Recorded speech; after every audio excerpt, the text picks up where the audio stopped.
Assalamualaikum warahmatullahi wabarakatuh.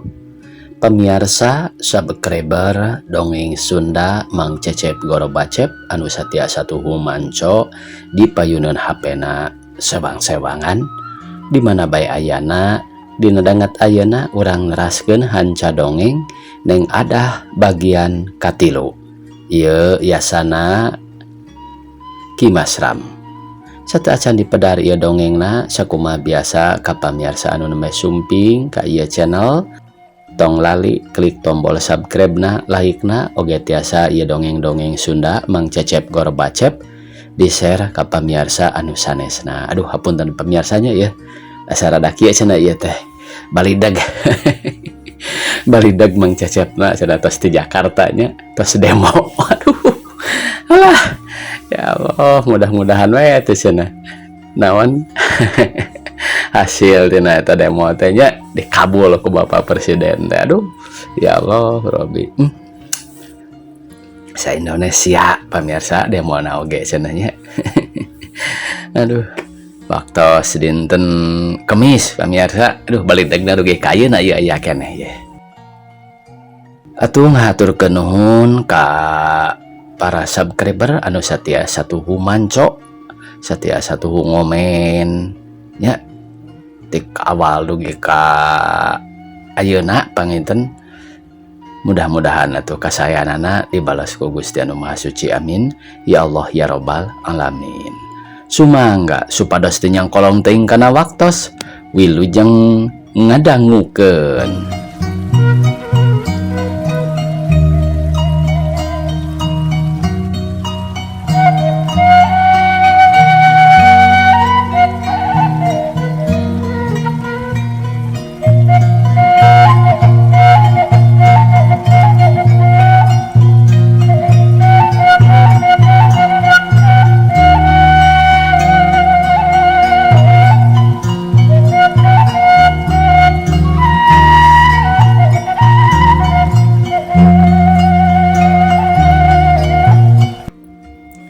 Nah, bade cios ayeuna ka kota teh neng Ipah bari nyerangkeun si Aben anu keur leumpang kaluar.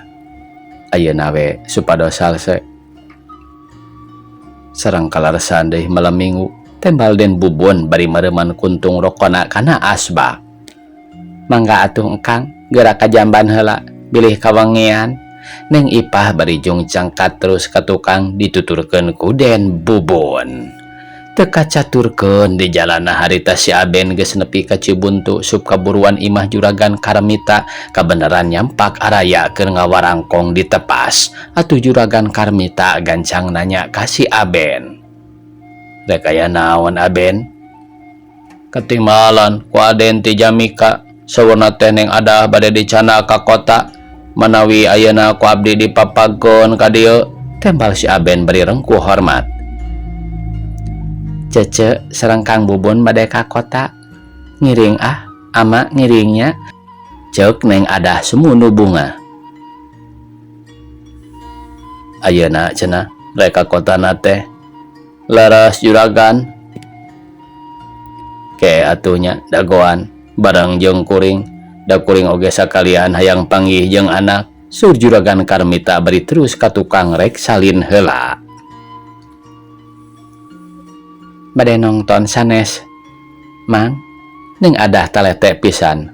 "Jalan-jalan we panginten raos geura mangkaning kaleresan malam Minggu. Leuh seueur nu gandang di kota mah neng," si Aben ngagonjak. Teresep abi mah komo pemeget di kota. Sok cula-culu ka itu bogoh ka ieu bogoh, malah abi mah kengeng urang kota teh," tembal neng adah bari ngabiri gidig. "Narah abdi mah kengeng ka orang kota teh." "Is teu sadayana kitu neng, anu awon mah kasebatna crossboy. Memang seueur anu kitu teh dumeh di jalan-jalan ngaheureyan istri.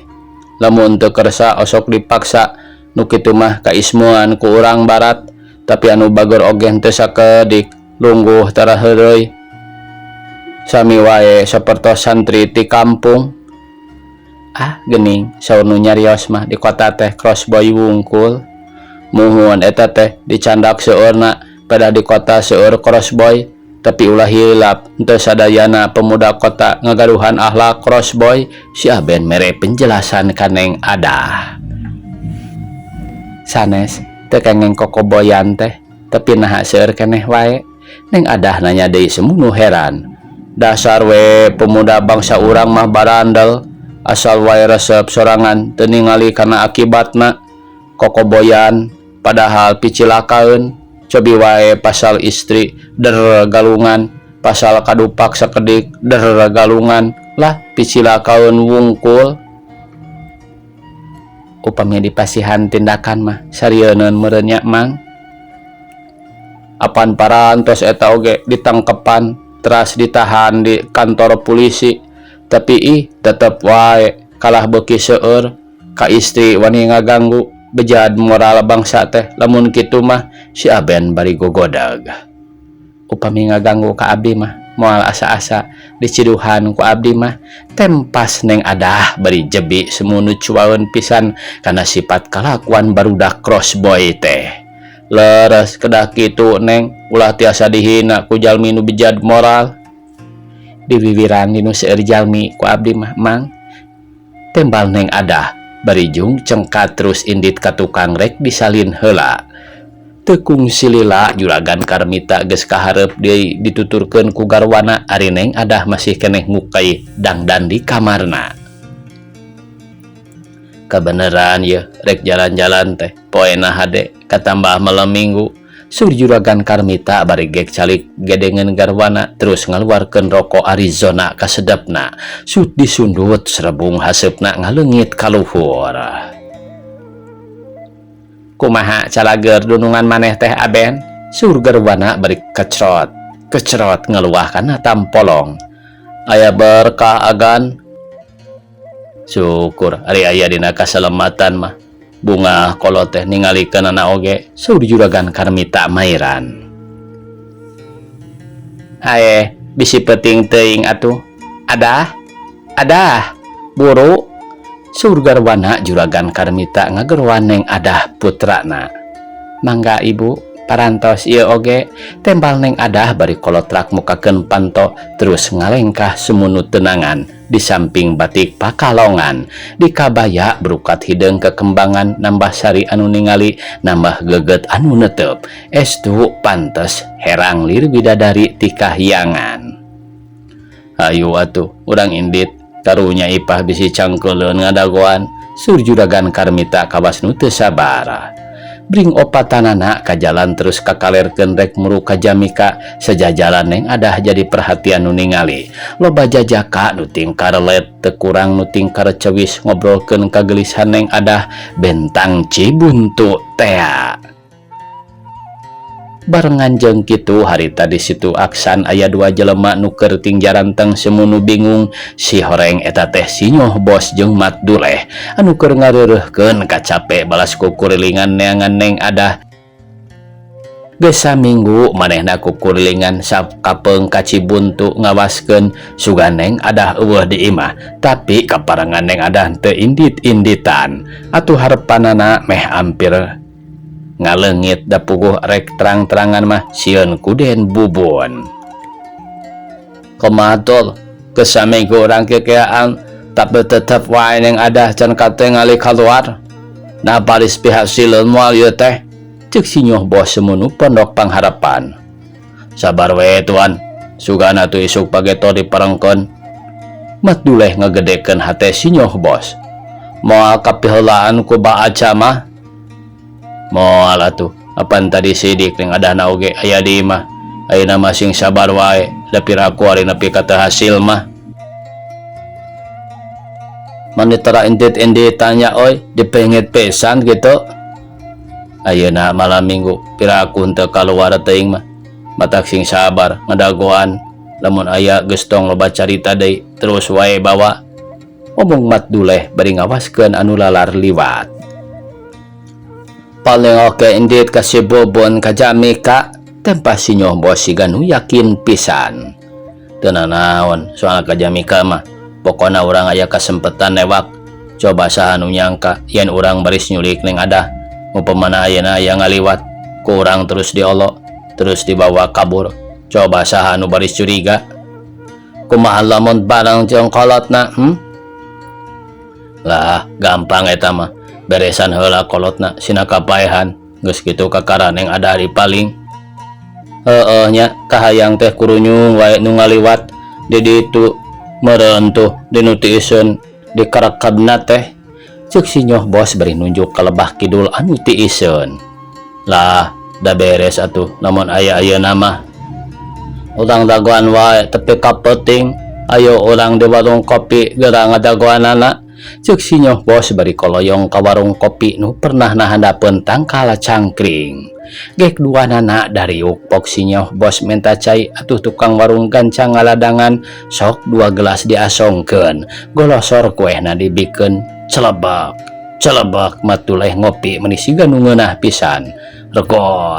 Regot caina diinum meuni meh ampir beak kabeh.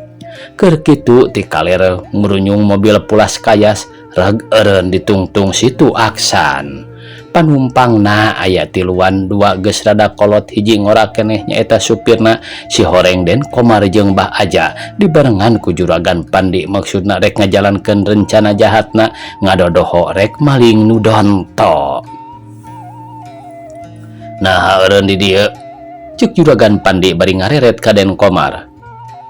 Ari terus ka ditu mah bisi kanyahoan meureun bangkar pagawean urang, tembal Mbah Aja. Bade teras kumaha ya teh Abah?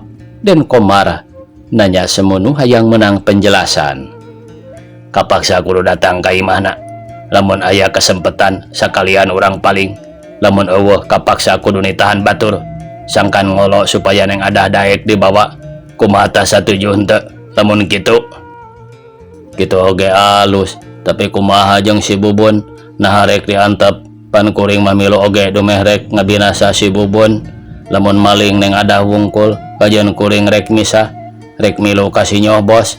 Ceuk Juragan Pandi ngagebrag. Puguh wae si Bubun oge rek dibinasa. Jadi ulah cangcaya sing percaya wae ka kuring. Den Komar rada teu ngeunah ku ceritaan Juragan Pandi. Lamunnya naon salahna lamun ngabinasa heula si Bubun pan sarua keneh. Geus kitu kakara kuring mati-matian bantuan anjeun maling neng Adah. Sabar Pandi, hiji-hiji heulang migawena, ceuk Mbah Aja nengahan. Menang tapi kuring hayang ngabinasa heula si Bubun nya tujuan henteu kana kahayang kuring. Juragan Pandi netep Mbah Aja hayang menang kapastian. Mbah Aja teu waka ngajawab hatena teu panuju kana kahayang Juragan Pandi, tapi ari ras ingat kana ilmu Juragan Pandi. Mbah Aja kapaksa kudunya tujuan atuh pok wae ngajawab sorana siga nu berat rek ngaluarkeun. Alus gitu oge kuring satuju. Jadi ayeuna rek kumaha? Urang kajami ka ngabinasa heula si Bubun. Geus kitu kakara ka dieu maling neng Adah. Jawab Juragan Pandi atoh.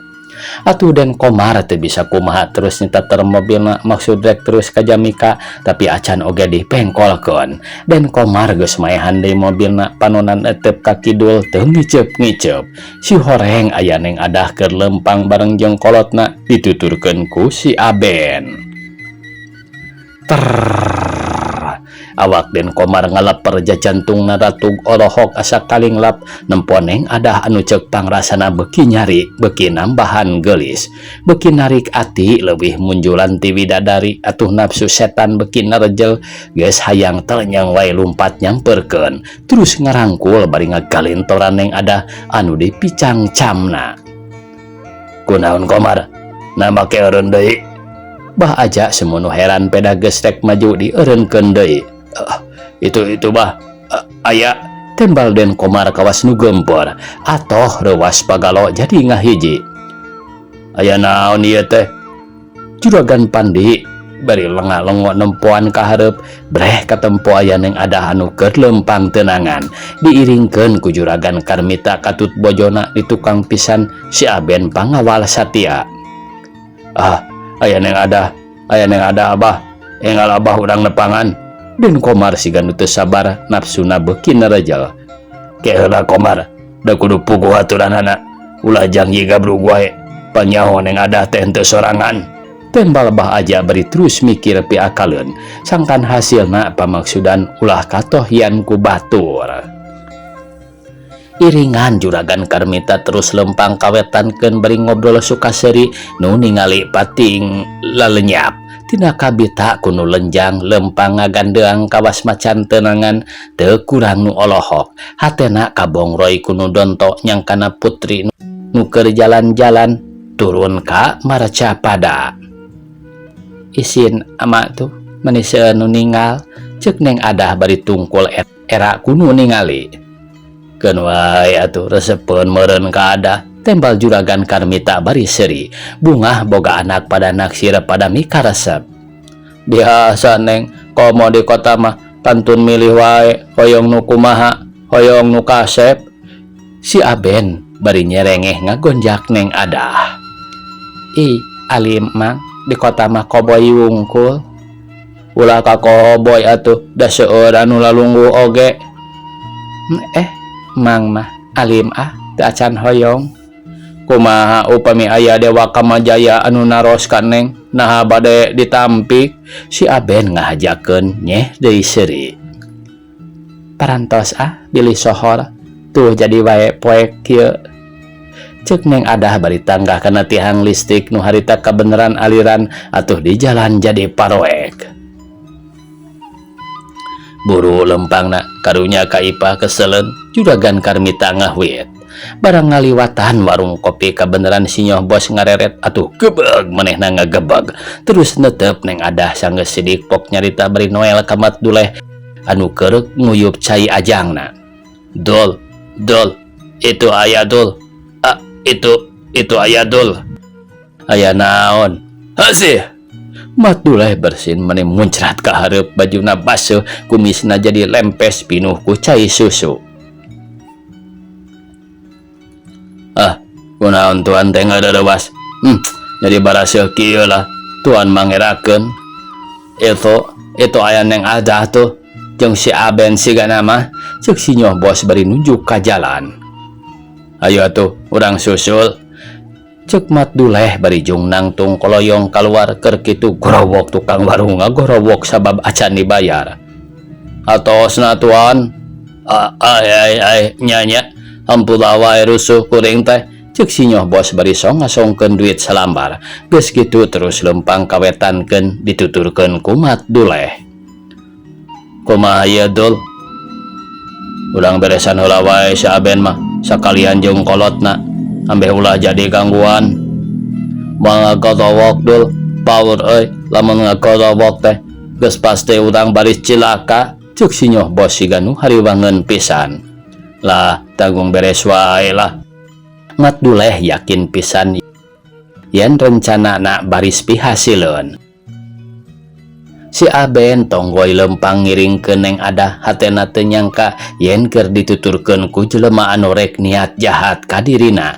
Ngan Neng Adah anu marmir teh teu ngeunah rasa siga nu geus meunang wirasat goreng mes-mesret ka tukang. Breh katempo aya dua jelema nuturkeun tapi Neng Adah teu neundeun curiga nanaon. Ari sinyoh bos jeung Mat Duleh beuki deukeut ka juragan Karmita jarak ngan kari 5 meter deui. Ret sinyoh bos ngareret ka Mat Duleh terus ngaharewos. Ari nu diharewosan unggek tanda satuju malah bari nyerengeh seuri sagala siga nu bunga. Barang nepi ka pancuran kabeneran dirinya ti isieun eueuh jelema sejen nu ngaliwat atuh kasempetan pikeun Mat Duleh. Teu talangke deui sabrot narajang sukuna najong kana sirah juragan Karmita. Gorowok juragan Karmita ngagorowok tapi ku Mat Duleh gancang dipino yuk cebet kana puhu ceuli. Atuh juragan Karmita ngarumpuyuk las kapiuhan. Mireungeuh kajadian kitu garwana katut Neng Adah ceceritan ngan si Aben anu teu gemper teh rikat luncat narajang Mat Duleh. Tapi orok kaya sinyoh bos leuwih cepet ngabongohan ti tukang. Habak ngahancah si Aben. Angen si Aben dipepeh perep katuhuna atuh lenggak wae ngalenggak terus rubuh teu usik deui. Rampog tulung. Garwana juragan Karmita gemper teu puguh kep nangkep Neng Adah terus undur-unduran ngajauhan Mat Duleh jeung sinyoh bos. Hahaha. Ulah jejeritan da mulai nunulungan. Rek aya saha dinu sakieu seunana. Hahaha. Ceuk Mat Duleh bari terus ngadeukeutan. Tulung, tulung, tulung. Neng Adah beuki muringis. Nyingkah setan, nyingkah. Si Nyoh Bos gancang newak leungeun Neng Adah ari Mat Duleh ngarontok garwana juragan Karmita, terjel garwana juragan Karmita teu terjelan, tapi Mat Duleh kalah beuki pageuh nyekelna. Siat. Cebet. Nampiling atuh cerit. Rumpuyuk wae garwana juragan Karmita ngarumpuyuk teu ingat di bumi alam. Lepaskeun setan, lepaskeun. Neng Adah satekah pola ngalawan orok kaya tenaga si Nyoh Bos jauh leuwih gede batan tenaga Neng Adah kawantu di barung tenaga jeung nafsu setan.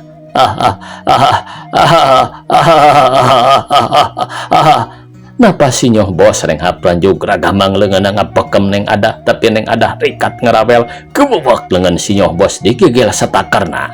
Atuh mokaha si Nyoh Bos ngagorowok sot ngelesotkeun Neng Adah. Allah, aw. Si Nyoh Bos meuni muringis leungeunna kentob tapak huntu nyerina kabina-bina da puguh digegel ku nu sieun tur satakarna. Berebat Neng Adah lumpat terus kabur kakulonkeun bubuhan anu keur sieun, lumpat na mani teu sirik notog-notogkeun maneh tina ku sieun katewak ku Mat Duleh.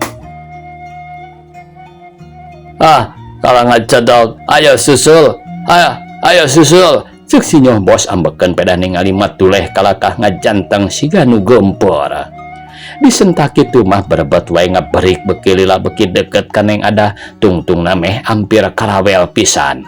Tapi orok kaya Mat Duleh ditotog kana batu koral atuh bluk wae labuh meninang kuban. Nah atuh mane teu ngadaleh teuing. Ayo bolo, bisa ka bolo jauh. Ceuk si Nyoh Bos jengkeleun pisan jeung Mat Duleh hudang berebat deui ngaberik bareng jeung si Nyoh Bos. Ti kulon ngurunyung mobil Den Komar atuh Neng Adah gancang nyamperkeun rek menta tulung. Hatena teu ngandung kacurigaan yen eta teh jelema nu sarua rek mikarep ka dirina jeung teu nyaho yen di jero eta mobil teh aya juragan Pandi jelema nu dipika ijidna. Tulung, itu aya rampok bade ngaberi ka abdi, ceuk Neng Adah semunu gempor. Mireungeuh kitu Den Komar kacida atoheunana teu kudu dihese migawe da puguh Neng Adah datang sorangan atuh gancang ngajawab bari di barung ku imut supaya teu nimbulkeun kacurigaan ka Neng Adah. Hawatos teuing mangga Neng kalebet keun rampokna kungkang bade dipegat di dieu. Hatur nuhun. Tembal Neng Adah bari sup ka jero, tapi kakara oge rek hanjat gebeg ngagebeg sabab tetela di jero teh aya juragan Pandi atuh gancang kaluar deui. Tapi Den Komar leuwih rikat newak leungeun Neng Adah terus dibetot nepi ka Neng Adah ngagorowok narejel hayang lesot tina panyekel Den Komar. Juragan Pandi gancang kaluar kep newak Neng Adah atuh Neng Adah beuki muringis sieun ku itu ku ieu teu nyangka dirina pada ngabeberik red kawetan. Si Nyoh Bos jeung Mat Duleh beuki deukeut atuh jerit wae ngajerit. Tulung. Ti wanci asar keneh panon poe geus teu pati nyorotkeun cahayana alum nguyung kawas nu nandangan kabingung. Reup magrib terus nyalindung satukangeun gunung geus cunduk waktuna geus ninggang kana mangsana masrahkeun tugas ka Sang Ratu Peuting. Teu kaleket bulan jeung bentang gancang nembongan nyorotkeun cahyana nyaangan alam buana. Ciang-ciang menireang di sarada patembalan siga nu ngabejaan ka manusa sangkan ulah kaluar ti imah. Sabab kaayaan anu tadi caang ngebrak teh baris kaganti ku Peuting, alam jadi poek mongkleng buta rajin. Cahaya bulan kahalangan ku Mega Malang katambah di daerah Cibuntu mah harita teh kagiliran aliran listrik puguh mata keung mata haroream lamun rek indit-inditan. Beri sok sanajan harita malam minggu tapi kaayaan di jalan tepati rame kawas poe-poe sasari. Nulunta ngan hiji dua kitu oge nurek perlu pisan dah anu teu boga keperluan mah cicing wae ngaringkeb maneh di imah. Komo anu keur boga panyakit mah boh penyakit lahir boh penyakit kantong teu pisan kaluar ti panto ngagoler wae bari rumah ngarasakeun nasib dirina. Di jalan situ aksana harita kacidati iseunana nu kadenge iwal ti sora angin nu ngagelebug nyior nembak tatangkalan nu aya di jero taman. Dahana ting pelenoy teu kuat nahan angin anu sakitu gedena, sora jangkrik maning ngikrik dibarung ku sora gaang, diengklokan ku sora cihcir. Estu nambah keung nambah baluas kana pikir.